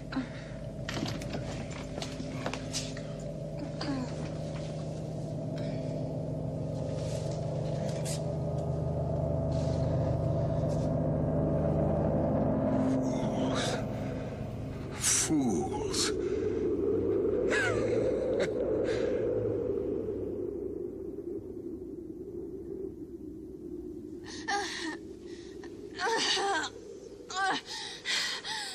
What's the matter? Jonathan! No! No! What's happened? I'm clean. Professor, what are you doing in here? John! The Count has been here. Why didn't you wake me? I tried. Mina, that blood. Yes. No, don't touch me. I mustn't touch you. I mustn't kiss you. Madamina, have no fear. God will protect you. And we shall now invoke his help by touching your forehead with the Holy Eucharist. In nomine Patris, et Filii, et Spiritus Sancti.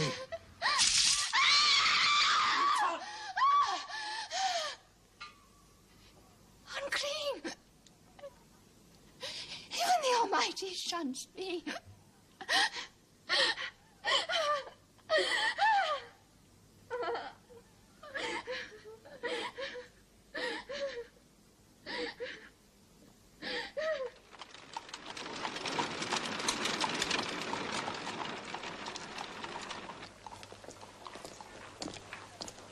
Professor? Thank you. My books tell me that he was an extraordinary man. Soldier, cunning statesman. No branch of study was too difficult for him. And the power of his brain has survived his death. In nomine Patri, et Filii, et Spiritus Sancti. Amen. But he shall not escape. We shall corner him, and we shall drive the stake through his heart. I pray God that I may do the deed. God will act in his own way, and in his own time.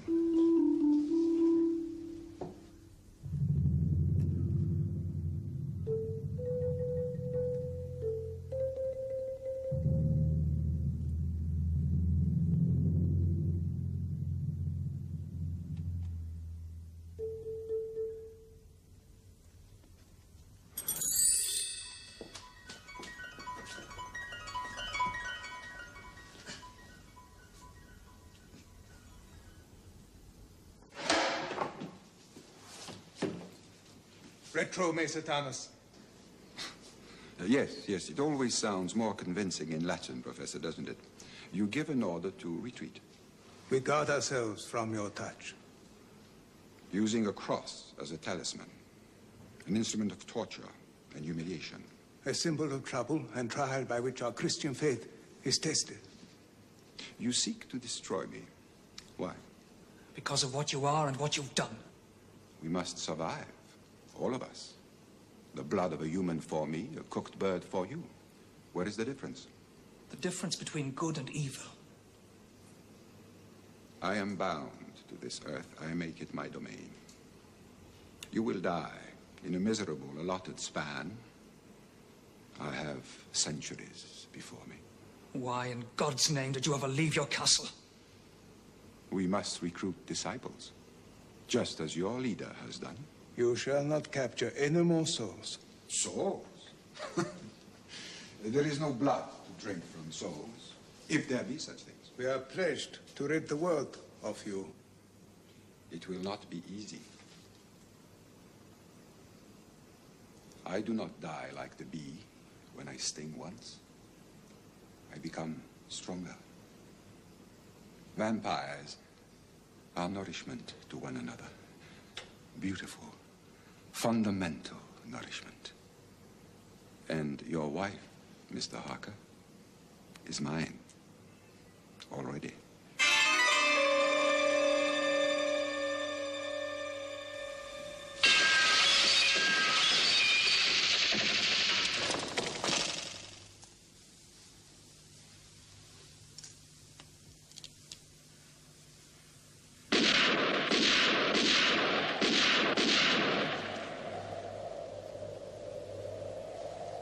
You think you will leave me with no place to rest?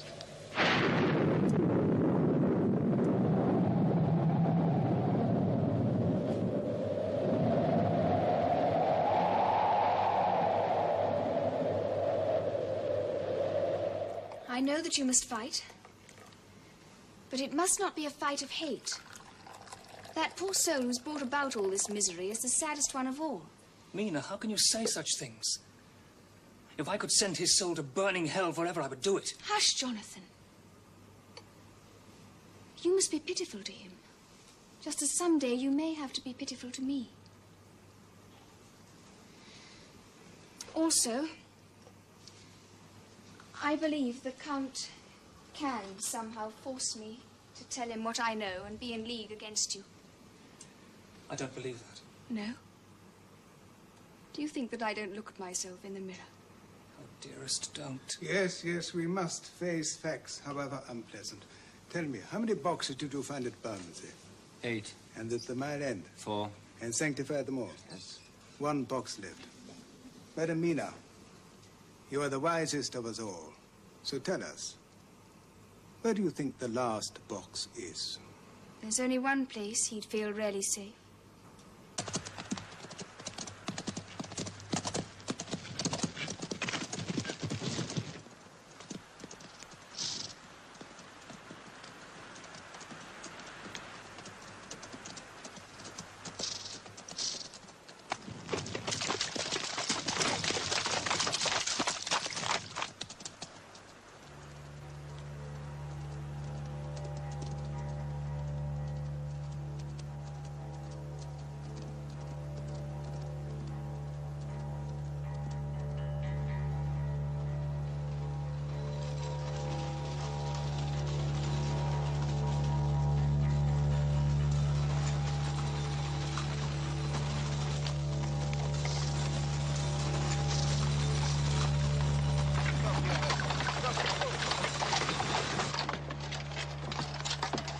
We cannot be far from our destination.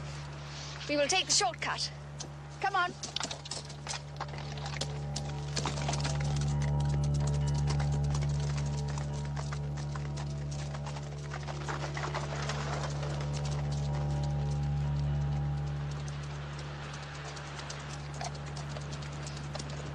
Madam Mina. Yes, sir, Professor. How do you know this is the shortcut to Castle Dracula? From Jonathan's account of his journey, of course. Ah, yes. Yes, of course.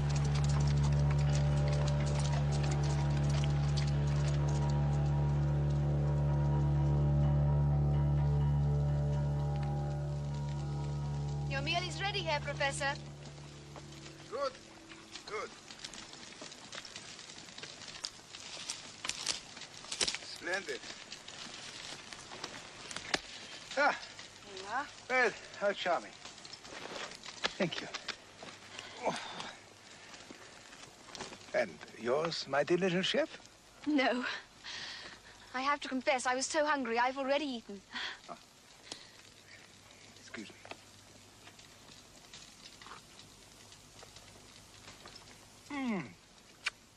Perfect.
It is almost dawn. Come to the fire, Madam Mina, and get warm.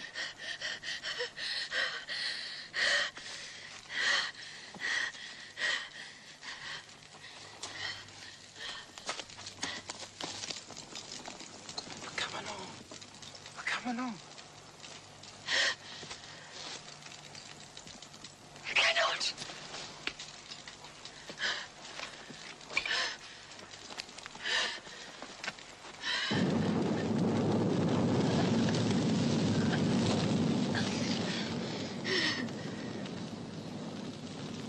Yes. You are safe here. It is for you, I fear. For me? None safer from them than me. I, too, am their sister.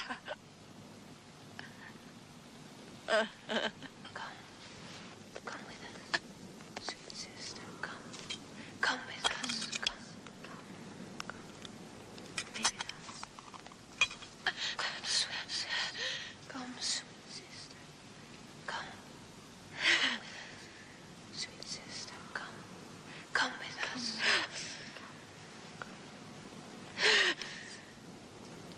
Come, sweet sister, come.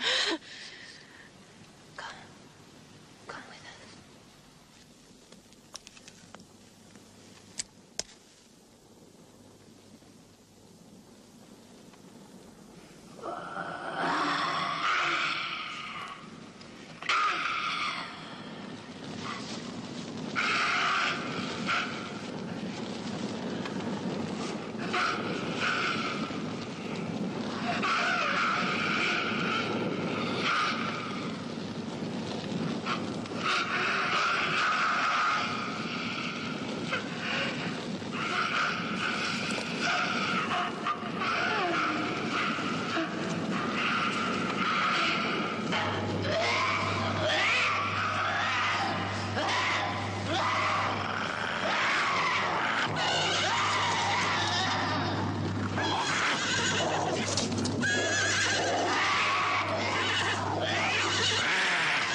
Thank you. There's the sun. Yes. Thanks be to God. Now you can safely sleep, Madam Mina, until the sun sinks again. Where are you going, Herr Professor? I have work to do at the castle.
The hour has come, Madam Mina.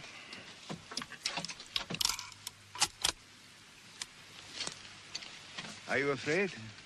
No, of course not. I'm in your hands. We are both of us in God's hands.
Madam Mina. Well done.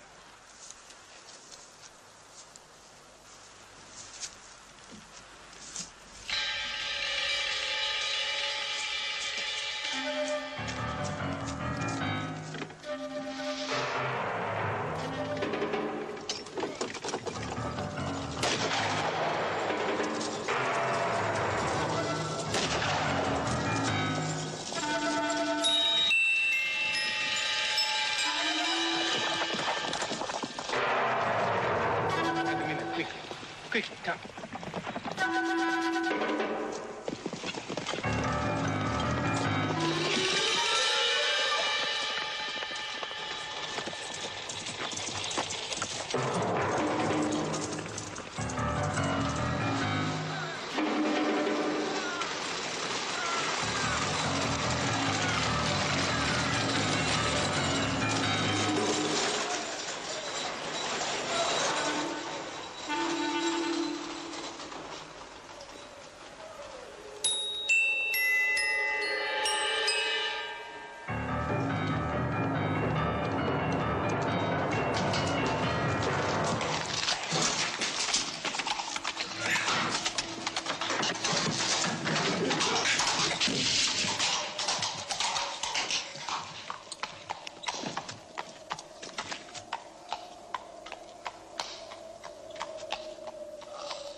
Where are you hurt?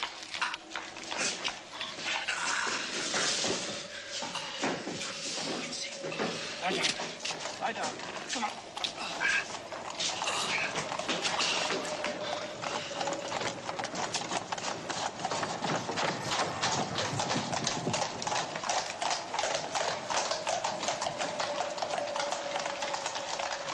Whoa, boys, whoa! Quickly, John, the box!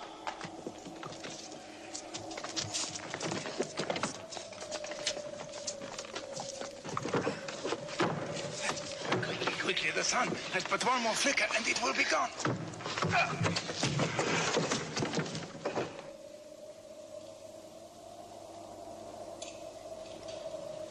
Sunset.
Jonathan, wait.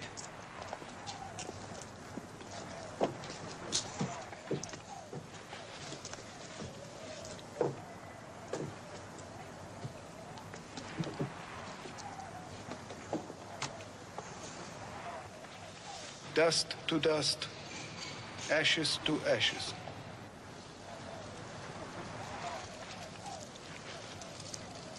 Look. There's no more mark. Jonathan, is it really true? It is true.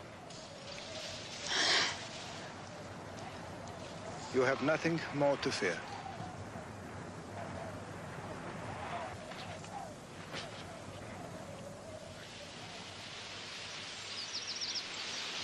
thank you, God, for protecting us and for all your mercies and for choosing us to be your instruments for good. Amen. Amen. Amen.